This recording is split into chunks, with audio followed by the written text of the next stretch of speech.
บายดีน้องมีชื่อว่าพรแสงวันนี้จะมาพรีเซนต์บทรายงานบทที่8บุคลิกภาพและการปรับตัวข้อหนึ่งความหมายและโครงสร้างของบุคลิกภาพความหมายของบุคลิกภาพแม่นการรวบรวมลักษณะเด่นที่สำคัญของบุคคลเช่นรูปทางหน้าตาท่าทีความสามารถกำลังใจการแสดงออกทางด้านอารมณ์และผลได้รับจากประสบการณ์ต่างๆข้อ1จำ2โครงสร้างของบุคลิกภาพตามแนวคิดของทางซิกมันฟรอยด์มี3ลักษณะคืออิดแมนพลังที่ติดตัวมาตั้งแต่เกิดอีโก้เป็นพลังที่พัฒนาจากการเรียนรู้โลกตามความเป็นจริงตั้งแต่วัยเด็กซูเปอร์อีโก้พัฒนาจากขบวนการเรียนรู้ของบุคคลในสังคมวัฒนธรรมนั้นๆข้อ1จำ3การวัดบุคลิกภาพแม่นมากผลของพัฒนาการที่บุคคลแสดงพฤติกรรมทางสิ่งแวดล้อมบุคลิกภาพของบุคคลที่แสดงออกหลายด้านดังนั้นนักจิตวิทยาจึงได้แบ่งบุคลิกภาพเป็นลักษณะดังนี้ลักษณะทางกายลักษณะทางอารมณ์สติปัญญาและความสามารถค่านิยมและความเข้าใจทัศนะทางด้านสังคมข้อ2ความสำคัญของบุคลิกภาพเป็นทฤษฎีบุคลิกภาพข้อ2จะมีความสำคัญของบุคลิกภาพมีความสำคัญต่อชีวิตของมนุษย์ในสังคมปัจจุบันสามารถสรุปได้ดังนี้ 1. เพื่อให้เรารับรู้ความแตกต่างระหว่างบุคคลและสามารถจดจำและเข้าใจแต่ละบุคคลเป็นอย่างดี 2. เพื่อให้เรารู้คำนึงเกิดเอกลักษณ์ทานแอดเลอร์ทฤษฎีของทานแมนพบว่าเกี่ยวกับกลุ่มน้อยกลุ่มเด่นของคนเฮาที่มีมาแต่กำเนิด 3. ทานคานีทานมีความคิดเห็นกับทานแอดเลอร์ว่าวัยเด็กเป็นวัยที่สำคัญครอบครัวโรงเรียนและสิ่งแวดล้อมล้วนมีแต่อิทธิพลต่อกับบุคลิกภาพของเด็ก 4. ทานฮาโลเจอร์ทานได้รับความเห็นว่าบุคลิกภาพของบุคคลขึ้นกับการเรียนรู้ด้วยตนเองถ้าบุคคลหากมีการเรียนรู้แบบใดบุคลิกภาพของคนเขาก็จะพัฒนาในการแบบนั้นความหมายว่าบุคลิกภาพของคนมีการเปลี่ยนแปลงได้2จาก3การพัฒนาบุคลิกภาพคือคนเขารู้แล้วว่าบุคลิกภาพแม้ลักษณะต่างๆที่รวมเข้ากันบุคลิกภาพของแต่ละคนบอกคือกันลักษณะที่แตกต่างกันนี้มีทั้งลักษณะที่เห็นได้และลักษณะที่บ่เห็นได้ลักษณะที่เห็นได้เช่นรูปร่างหน้าตาท่าทางสีสันลักษณะที่เห็นบ่ได้เช่นความสามารถความสมีสำนานสติปัญญาและพยานต่างๆข้อ3ความแตกต่างระหว่างบุคคลความหมายของความแตกต่างระหว่างบุคคลความแตกต่างระหว่างบุคคลหมายถึงความบุคลิกของแต่ละคนอาจจะเป็นทางด้านภายนอกคือทางกายและทางด้านภายในคือนิสัยใจคอจิตใจสติปัญญาความพยายามความสามารถทัศนคติความสนใจความต้องการในอื่นๆความนั้นสองความแตกต่างทางด้านความแตกต่างของบุคคลความแตกต่างของทางด้านทางกายความแตกต่างทางด้านอารมณ์ความแตกต่างทางด้านสังคมความแตกต่างทางสติปัญญาหรือสมองความแตกต่างในความถนัดตามธรรมชาติความแตกต่างกันในด้านบุคลิกภาพความแตกต่างทางด้านระดับการเกิดถึงแม้ว่าเด็กจะเติบโตในครอบครัวเดียวกันมีสิ่งแวดล้อมหลายๆอย่างเกิดขึ้นกันแต่ที่เขามีตำแหน่งเกิดบ่คือกันมีความแตกต่างด้านสังคมครอบครัวมาตั้งแต่น้อยจนใหญ่และพ่อแม่ปฏิบัติต่อลูกบ่คือกันจึงเฮ็ดให้ลูกแต่ละคนมีความแตกต่างกันความหมายและสาเหตุที่พาให้มีการปรับตัวการปรับตัวหมายถึงการที่บุคคลสามารถหาหนทางตอบสนองความต้องการเพื่อกำจัดความขัดข้องใจหรือปัญหาใดที่เกิดขึ้นได้สำเร็จการปรับตัวเกิดจากการที่บุคคลมีความต้องการอย่างหนึ่งเกิดขึ้นแล้วมีอุปสรรคมากที่ขวางให้บ่สามารถบรรลุเป้าหมายที่ตั้งไว้หรือบรรลุเป้าหมายช้ากว่าที่คาดหวังในสถานการณ์นี้บุคคลจะเกิดอารมณ์ต่างๆขึ้นสภาพอารมณ์ต่างๆที่เป็นสาเหตุก่อให้เกิดการปรับตัวคือความขัดข้องใจความขัดแย้งความกดดัน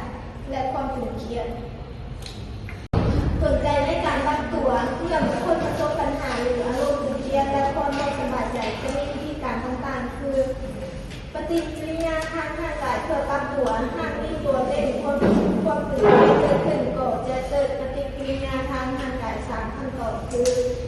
บอกเหตุอาการต่อต้าน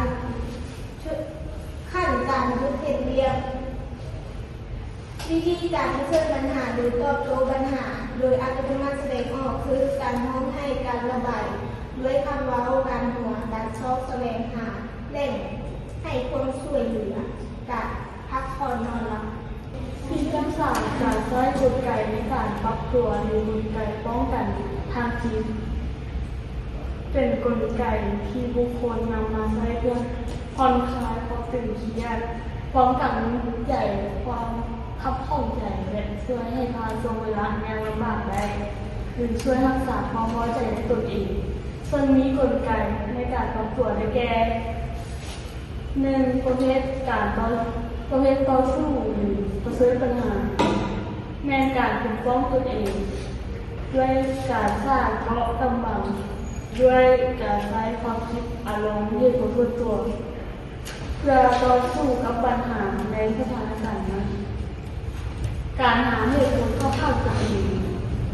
การนำความคิดที่ผู้อื่นการระบายอารมณ์การสื่อสารการแก้สองประเภทที่เรียนหรือมีปัญหาใน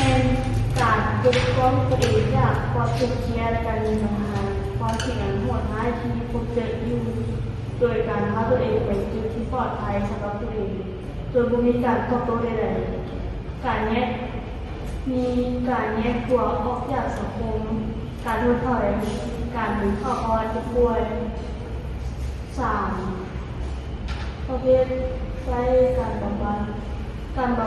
ในการแก้ไขเพื่อจัดการกับปัญหาหรือใช้วิธีปัญญาและความช่วยเหลือจากผู้ที่มีความรู้ด้านและที่ปัญญาหาที่ปรึกษาหลีกเลี่ยงสถานการณ์หลีกเลี่ยงการวางให้ได้ทุกอย่างพยายามนำสมาธิเพื่อเพิ่มสติอารมณ์วิธีแก้ไขปัญหาทางการเมืองมีการนี้เนื่องยอมรับความเป็นจริงของชีวิตต้องเข้าใจว่าชีวิตทั้งความสุขความทุกข์ครอบครัวกันไปเชื่อในการต่อสู้ปัญหาอย่างย่อมมีทางแก้ไขโดยอาศัยประสบการณ์และทักษะ3บนคนอื่นในแง่ดี4ประเมินสถานการณ์ของปัญหาศึกษาข้อแท้จริงความแย้งและสาเหตุของมัน5พิจารณาแนวทางที่คาดว่าจะเป็นประโยชน์และเหมาะสม6ดำเนินการแก้ไขปัญหาหลังจากพิจารณาตัดสินใจและวิธีการแล้ว7ประเมินผลการแก้ไขปัญหาและรับฟังข้อเสนอแนะและปรับปรุงแก้ไขปัญหาข้อสุขภาพกายและสุขภาพจิต6.1ความหมายของสุขภาพหมายถึงความสมบูรณ์ปราศจากพยาธิต่างๆทางร่างกายและมีความเข้มแข็งทางจิตใจมีสุขภาพทางจิตที่ดีสามารถปรับตัวเข้ากับสังคมสามารถแก้สุขภาพของมนุษย์ออกเป็น2ด้านคือสุขภาพกายหมายถึงสุขภาพอวัยวะต่างๆซึ่งเป็นส่วนประกอบของร่างกายทางภายนอกและภายในของร่างกายอวัยวะต่างๆต้องปกติบ่พิการและมีประสิทธิภาพบ่ผิดปกติจากธรรมชาติและสามารถเฮ็ดเรื่องตามปกติจึงเรียกว่าสุขภาพทางกายสุขภาพจิตหมายถึงความสมบูรณ์ทางด้านจิตใจปราศจากอาการที่ผิดปกติทางจิตสามารถปรับตัวให้เข้ากับสังคมและสิ่งแวดล้อมที่เปลี่ยนแปลงใหม่อย่างเหมาะสมสามารถดำเนินชีวิตร่วมกับผู้อื่นอยู่ในสังคมได้อย่างมีความสุข6.2ความสำคัญของสุขภาพจิตสุขภาพจิตมีความสำคัญต่อชีวิตของมนุษย์อย่างหลากหลายและเกี่ยวกับชีวิตประจำวันของคนสุขภาพจิตมีความสำคัญเท่าๆกับสุขภาพกายปัญหาสุขภาพจิตเสื่อมในปัจจุบันนั้นนับมือสูงขึ้นสุขภาพจิตก็คล้ายคือสุขภาพกายสามารถแบ่งออกได้เป็นหลายระดับสุขภาพจิตของบุคคลสามารถเปลี่ยนแปลงได้บางครั้งก็ปกติแต่บางครั้งก็อาจมีข้อบกพร่อง6.3ความสำคัญระหว่างสุขภาพกายและสุขภาพจิตสุขภาพที่ดีนั้นต้องมีความสมบูรณ์ปราศจากโรคภัยไข้เจ็บทางร่างกายรวมทั้งความมั่นคงและความเข้มแข็งทางจิตใจสามารถปรับปรุงตัวเองให้เข้ากับ ลี่ยนแปลงได้ถ้ากายและจิตใจมีความสัมพันธ์กันอย่างสนิทแน่นและซับซ้อนจนบ่สามารถแยกออกจากกันได้การเจ็บป่วยทางจิตใจหรือทางกายจะส่งผลกระทบกระเทือนได้ตลอดเวลาข้อที่จริงแล้วสุขภาพกายกับสุขภาพจิตมีความสัมพันธ์กันอย่างใกล้ชิดถ้าร่างกายเจ็บไข้ได้ป่วยก็จะส่งผลกระทบต่อสุขภาพจิตถ้ามีความบกพร่องทางจิตใจของทางจิตใจก็จะมีผลต่อสุขภาพดังคำที่ว่าจิตที่ดีงามยอมอยู่ในทางกายที่สมบูรณ์ ข้อที่6จำสี่โรคประสาทและโรคจิต ข้อที่1เป็นโรคประสาทเป็นความผิดปกติทางจิตอย่างหนึ่งแต่ไม่รุนแรงพวกนี้จะมีความสามารถในการประเสริฐปัญหาซีประจำโดยที่ยังรู้จักตัวเองและรู้จริงต่างๆตามความเป็นจริงก่อใกล้ชนิดของโรคประสาท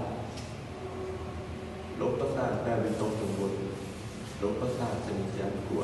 โรคประสาทชนิดยานคิดจะทำโรคประสาทแบบฮิสทีเรียโรคประสาทชนิดซึมเศร้าโรคประสาทชนิดอุปทานโรคประสาทชนิดท้อถอยโรคประสาทชนิดหลายผลิตภาพขอให้สาเหตุที่พาให้เกิดโรคประสาทสาเหตุทางร่างกายและกรรมพันธุ์สาเหตุทางสังคมและวัฒนธรรมสาเหตุที่เกิดจากอายุและสาเหตุระหว่างบุคคลข้อที่2โรคจิตเป็นบุคคลที่มีความเจ็บป่วยทางจิตอย่างรุนแรงเป็นภาวะความผิดปกติความแปรปรวนทางจิตส่งผล